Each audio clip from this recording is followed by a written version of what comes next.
Giancarlo. This is Erin. We are Laureate. Erin and I actually played in a band together a long time ago, a hardcore band, and we kind of grew up together, known each other for years, like more than 10 years. And, every hardcore kid has a soft spot for pop punk, so it's like the guilty pleasure, and I'm not ashamed. Yeah, it's a pleasure. It's not guilty anymore. But I moved to Montreal about 4 years ago, and just really wanted to jam and see what we came up with, and we kept on coming back to like these really poppy, kind of like 90s influenced songs, and we just kind of took it from there. So Erin and I are really, we've been playing together for a long time before we even got Laureate together as a band. We just kind of started out playing in Jan's living room with acoustic guitars, just kind of jamming out and seeing what came of it. Had sort of a revolving door of drummers until finally settled on Mike, who's awesome, and Matt joined our band. Settled on Mike, not settled for Mike. We're happy to have him. We love Mike. It wasn't because he's photogenic and you just picked. Well, I mean, he is beautiful. He fits photogenic image of the band. Sorry. It's actually a little bit ridiculous. It's first criteria. And then he also happened to play the drums, so it's nice. Bonus. We'd like to believe that, we sound a lot like the bands that we grew up listening to, and, we're not really trying to do anything groundbreaking. We love listening to bands like Sam I Am and Jawbreaker and Knapsack and Get Up Kids and Saves the Day, and, that's really like what we grew up on, and I think you can kind of hear a lot of that in our music. But I don't think we really ever try to sound like anyone other than ourselves, and at the same time, we kind of fall into that. You get started on a riff, and it always just kind of naturally progresses to what you're drawn to. And the bands that are your favorite bands in high school when you're growing up and so stoked on music and so stoked on everything are kind of the ones that stick with you throughout the years, I think. This EP has been 2 years in the making.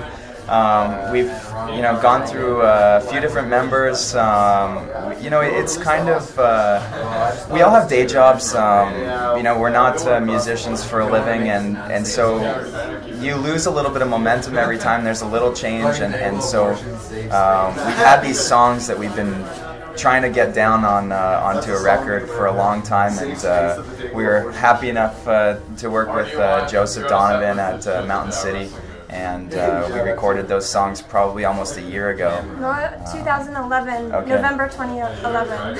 And from there, it's just, we've been kind of working on them and tweaking this and that, and now finally, it's so rewarding to have some support from Putza Records, that there's somebody outside of our band who's taken an interest in it, and it's fantastic. We're so happy to just have vinyl. It's something that's like a dream for us to. We opened the box and just kind of, it was a beautiful thing, because I've played in a ton of bands and Jan, and I've never put anything on vinyl before. It just never happened, and now. So this is, it's a step in the right direction for us, and at the same time, it's not. It's an EP. To be honest, it's an EP. We would have liked to do a lot more work on it, but at the end of the day, we wanted to get it out and have something that kind of demonstrates what our sound is a little bit more than a really polished studio album. So we decided to go with an EP instead of trying to do a full length, and that's how we came up with choosing those 5 songs to go in. And also, since we are kind of a newer band, not a lot of people know who we are, so it's just kind of a get your foot in the door. But we're happy with the songs, we're happy with the way it turned out, and really grateful to have that input out for us. So what are your plans after the EP release? There's the release show. Are there any tours coming up? You want to talk about it? Working on it. We're going to do the Weekend Warrior thing for a little while until we can sort of coordinate our time off. Like I said, we all have day jobs. We got accountants and business managers. We got a lot of professional dudes. Yeah. So we do what we can, try to get out of town here and there. And we've got some really good shows lined up locally here. We're going to try and get outside the city a little bit more, do the Ontario Quebec City. We're quite familiar with that. Get down to you know, New England and try and play some shows in the States as well, and you know, so we'll try and do as many shows as we can. We've already got quite a bit booked, so you'll be seeing a lot more of us, I think, in the next few months. We've been pretty quiet since last September, so. Yeah, since we've got our new guitar player Matt, who joined last year, we've also been writing, and it's nice to be able to sort of keep that momentum up. So looking forward to putting out some more stuff, more than once every 2 years. So.